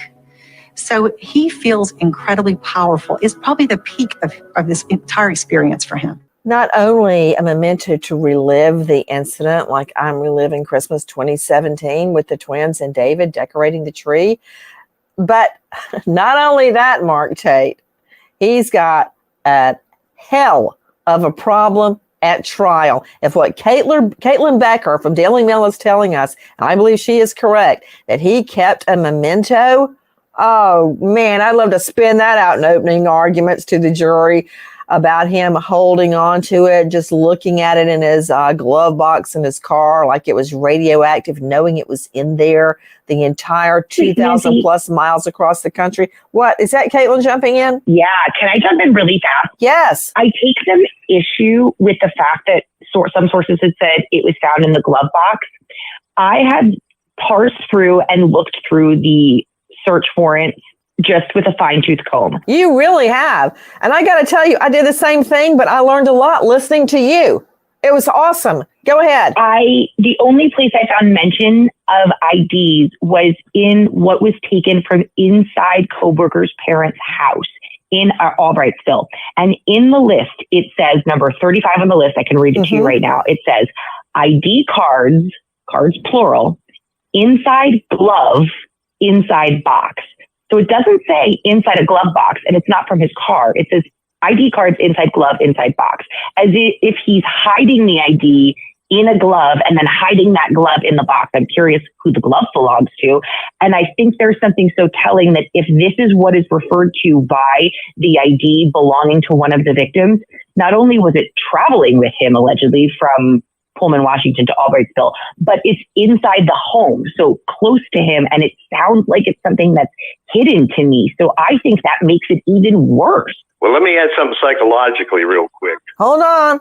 I agree with Caitlin Becker, and I started our discussion with it's either in the glove compartment in the car or somewhere in the family home. And my reading of the search warrant, of course, we're going to have to hear it from the horse's mouth, is what Caitlin Becker just said. I think it's found. The student ID, if that's what it is in the parent's home. It's inside a glove. You know, the perfect place to look for everything, it's always in somebody's underwear and sock drawer. That's where everybody hides everything. Yeah, I still have hidden in there my children's teeth that the tooth fairy took in little bags with the date on it. I don't know. Is there a such thing as the tooth fairy, or I'm confused, Nancy Grace? I'm just kidding. She's admitting to being the tooth fairy. Hey, Naomi, thank you so much for that super sticker. Really appreciate that, Patty. Thank you, thank you, thank you. Really appreciate that. You guys are amazing. I love our Feather fam. You guys are so amazing. Thank you for helping support us. I totally lost track of what super stickers we're on. So Nancy does say strange things. I do agree with that. Yeah. And he probably did carry all of his trophies around. You're right. That's super creepy. Like super creepy. Whose tooth goes to whose mouth? I didn't think of that. But that said, I still do it, and I even know better. So, Mark Tate, I believe she's right, and I could spin that out in opening argument too, because he did go across the country with the ID, just thinking about it. Then he takes great care, Mark Tate, of putting the ID inside a glove, inside of a box, in his family home. You know, he had to very carefully pick that spot. Sure. But it's going to come back to bite him like a rattlesnake on the neck at trial. Mark Tate. Mark Tate, a high-profile trial lawyer with the Tate Group, joining us. Go ahead, Mark Tate. Hey, yeah, that's a very specific bite location you've chosen for where this piece of evidence is going to hit him. But, you know, usually, Nancy, when I'm talking with you about these cases that get this national and international attention, I enjoy pointing out to you how I could defend the case. And it usually sparks your ire, and you come at me like a spider monkey with... In other words, Nancy, you're really intense. You could be nicer to your guests. with how crazy I am. But I've never been compared to a spider monkey, but I like it. Go ahead. The more I read that Caitlin writes, and the more that I hear in other areas, you know, in the media, I would not be very pleased with having to serve the role as a public defender in defending this guy. The evidence is stacking up against him in a way that I just don't see any room. I don't see any daylight between him and the charges that he's going to be facing. And, you know, with the other cases we've recently spoken about, you know, I tell you, if the offender had called me when he committed the crime, I could have kept him from talking in a way that gets him convicted later. You know, I would defend the guy charged right now with the Stormy Daniels cover-up payment. I could defend that. I could see a way that I could defend it. I'm having a hard time seeing a way that I can defend this case.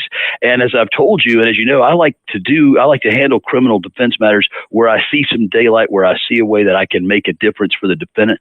I don't see it here. I'll tell you, it's going to be really hard to explain a student ID or driver's license in a glove, in a box, in his parents' home. Guys, he's not the only one, though. Take a listen to our cut 20. I love how she has all those cuts. By the way, we got a great Cash App from Jessica Rios. Thank you, Jessica, for your support. Spunky One Abel, good to see you. Thank you for that super sticker. Melissa, thank you for that super sticker. You guys are so awesome. Really appreciate that. And by the way, if we've had anybody join the Feller fam tonight, I totally missed it. I'm so sorry if we did have anybody join. But we're glad you're here. In, as in now. The defense argued that since Farver's body has never been found, no one knows if a murder was committed. Prosecutors point at key evidence found on an SD card owned by Goliar with photos they believe are of Farver's leg and foot that match her tattoos. Also, photos of a blue and black tarp. They believe the pics were Goliar's trophy for getting away with murder. This left foot depicted in this photograph appears to be consistent with a foot that's in a state of decomposition. Okay, they're not the only ones, and that one was dealing with Shanna Goliar and arguing that since Carrie Farver's body was never found, no murder occurred, but they had photos, trophies the defendant had taken of the victim's decomposing body. Joining me, Dr. Michelle Dupree. You know her well now. If you watched any portion of the Alex Murdaugh double murder trial, You know, Dr. Michelle Dupree, she is also working tirelessly regarding the exhumation and the re-autopsy and what that means in the case of Stephen Smith, also out of South Carolina. Pathologist, medical examiner, former detective, and for us, very significant, author of Homicide Investigation Field Guide. You know, Dr. Dupree, you've seen a lot of dead bodies, but the perp that keeps a trophy that, like we think Kohberger did, Ed Gein, a serial killer, made masks with his victims' faces. Ivan Milat kept his victims' camping equipment, at least 7 that we know of.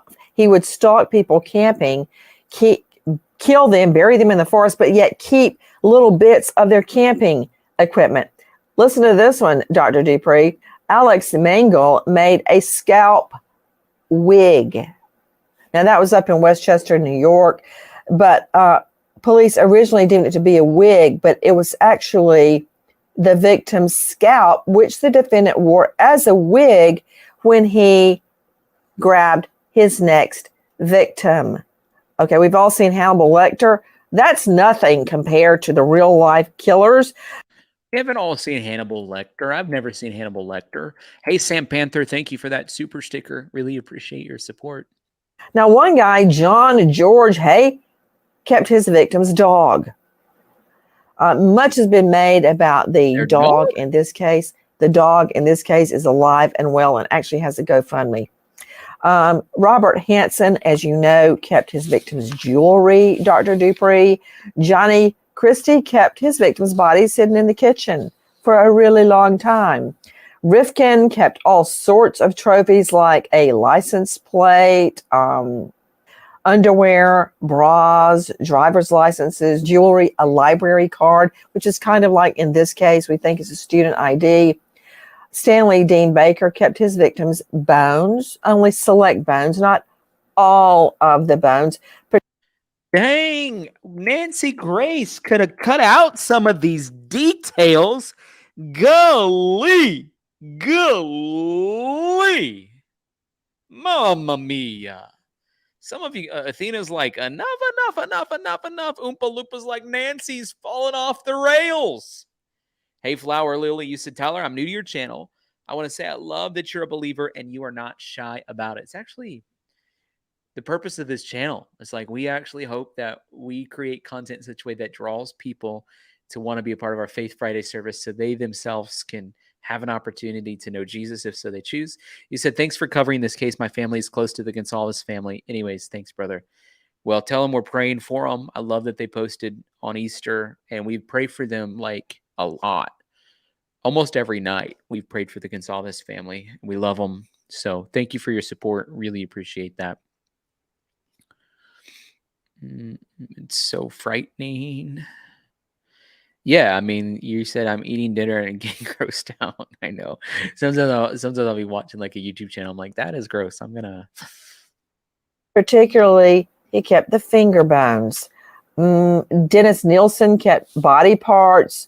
Edmund Kemper kept his mother's head. Now, that's it. And I could go on. I've got stacks and stacks of these guys. But what about it, Dr. Dupree? Ever seen anything like it? Nancy, I have actually. And to me, I knew you were going to say that. That's not a shot. It may shock other people, but I knew you had. Okay, go ahead. These people are scary. I mean, these people are so out of touch with reality. I mean, how do you even explain this? I've had serial killer cases where they did many of the same things like this, and they're just downright scary. I do not want to meet these people anywhere, anytime, not in the dark alley or anywhere. You know, I'm starting to believe that, Dr. Michelle Dupree, it's not that uncommon that killers keep mementos. Thoughts? You're right, Nancy. And during my time as an investigator, we actually saw some of that. I've even seen where some of the killers would attend the funeral of their victim, even go so far as to put something strange or a taunting note in the casket. I mean, they do all sorts of strange things. It's just unbelievable. All this is swirling as we learn about a potential internal affairs investigation that could spell doom for the prosecution's case. Take a listen to our Cut 363. This is Amanda Eustace with WNEP. Documents of protection were filed prohibiting anyone from discussing the contents of the internal affairs investigation material. Regal says it's hard to tell if this is good or bad news for either side trying the case. The last thing that a prosecution wants is to have to do a case twice. So they want to make sure that they have met the due process obligations and provided the things that they're required to provide, because that's the only way that they get to do the case once. Now it's unclear if we'll ever learn what the information is about. As of now, Bryan Kohberger remains locked up in Idaho jail. His preliminary hearing is scheduled for June 26th. Caitlin Becker joining us from dailymail.com, investigative reporter who has thoroughly analyzed all the aspects of what we know so far in the Bryan Kohberger prosecution. Caitlin, what can you tell us about a potential internal affairs investigation? You know, Nancy, unfortunately, like you just heard, there really is not a lot of information out there. Basically, all we know is that an officer involved in the investigation had some sort of, Brady violation, was being investigated internally, and that's kind of it. Okay, let's talk about how devastating that would be to the police. But Dr. Jory Crozan, psychologist and faculty at St. Leo University, I heard you jumping in earlier. What were you saying? I was talking about the hidden memento there. One of the key things, too, you look at is how secretive he placed, that's a value to him. So hiding it like he did, to me, that's very significant, okay, because now it becomes more personalized as a trophy or a memento. I agree. I'm just imagining him going through all of the effort to find the right hiding place for the student ID of one of the people he murdered. Oh, yeah.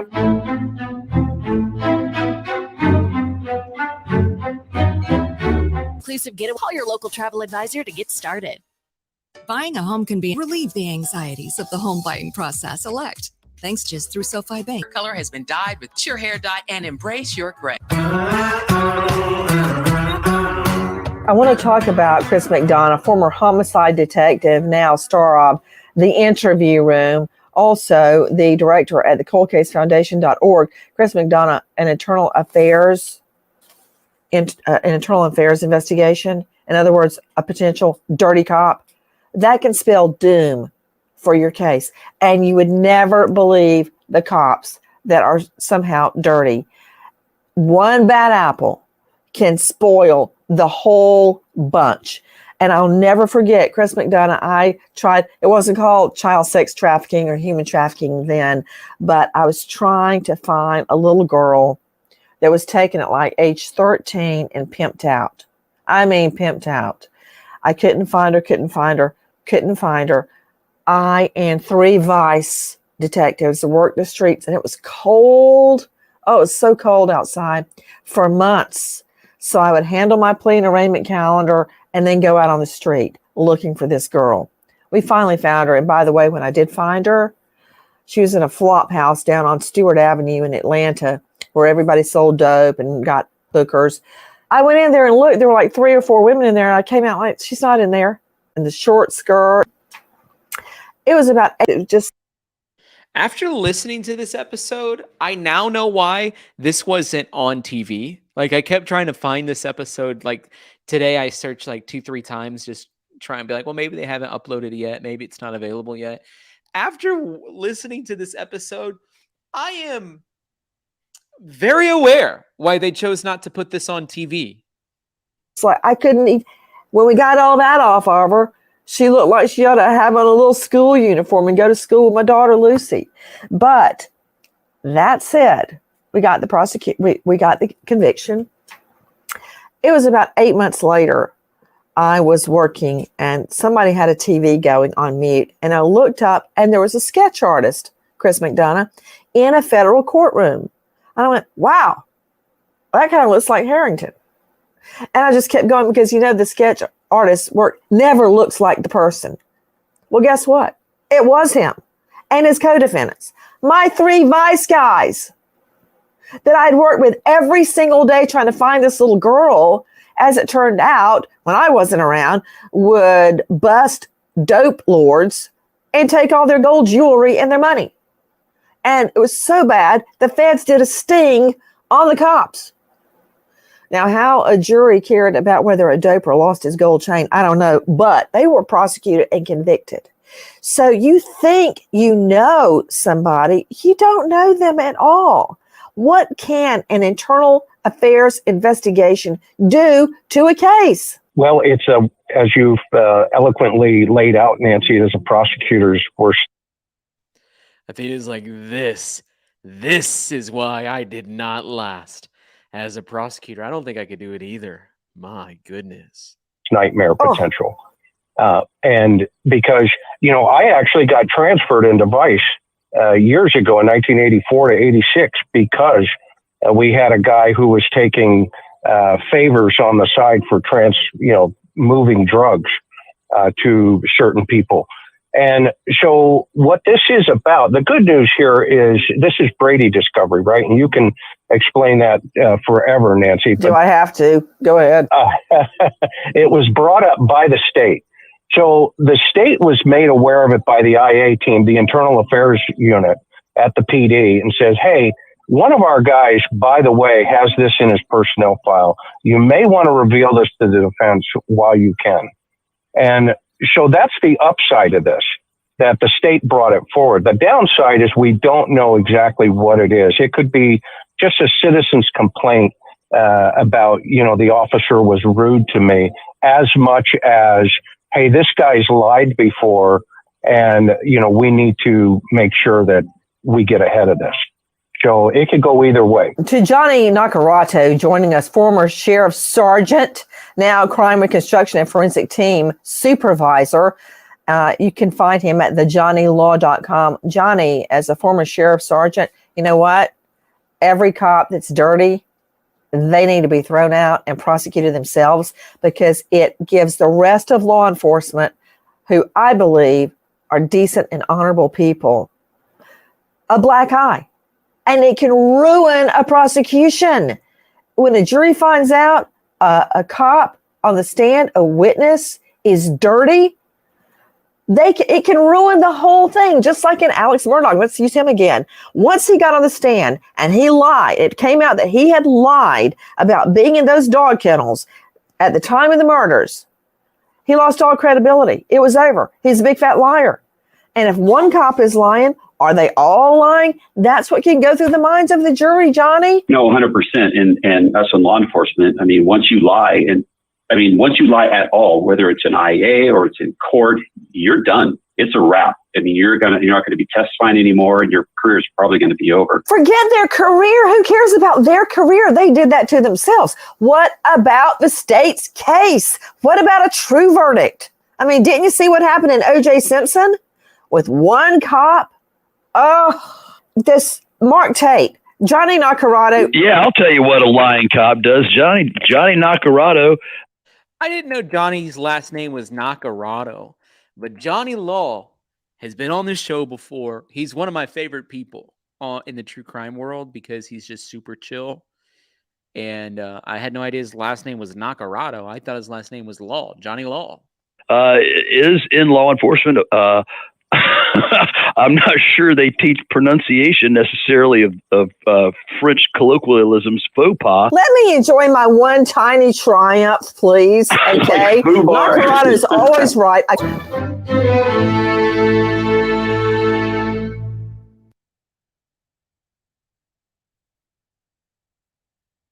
That's that, folks. That's the full episode. So thank you so much for being on the stream today with me. I want to take a second before we end and just pray for you. So, Father, in the name of Jesus, I thank you for every single person that you've gathered together on this stream. Lord, I thank you that we've had 2 amazing hours together. I pray people have felt encouraged, uplifted, even in the spite of terrible topics that we have to talk about. But Lord, I pray they've found a sense of community here. But more than that, Lord, I pray you awaken their senses to be touched by you. And so we bless them. I bless every single person that's watching right now. And Father, I pray just a special hand of your supernatural peace to come upon the victims' families. Lord, right now I pray for Maddie's dad, that he, I think his name's Ben, would be overwhelmed with your peace. Pray for the Gonsalves family, Father, that they right now, Lord, would just encounter a wave of your mercy and your grace and your love for them. And we pray for the Chapin family, for Ethan's siblings, for his parents that are piecing their life back together. Lord, I just thank you that your word says you're close to the brokenhearted. So we just declare that over them now. And Father, I pray for Xana's mom, Xana's dad, that in the name of Jesus, they'll, Father, experience you through this. And so we bless them in the name of Jesus. Lord, we love you. Lord, I pray every single person watching right now goes to sleep well and have no problem sleeping tonight. And we just release good sleep in the name of Jesus over every single person watching. In Jesus' name, amen, amen, amen. Good job, guys, for being on the stream tonight, encouraging one another. Really appreciate you. Thank you for those of you who've supported helping this channel out, helping support my Broken Computer Fund. It really does make a difference. Let me tell you that. And you can support, if you want to, PayPal, Tyler Feller, Cash App, $, Tyler Feller 22, or Venmo at Tyler-Feller. Thank you so much for being on the stream. And guess what? We'll be back tomorrow. See you soon.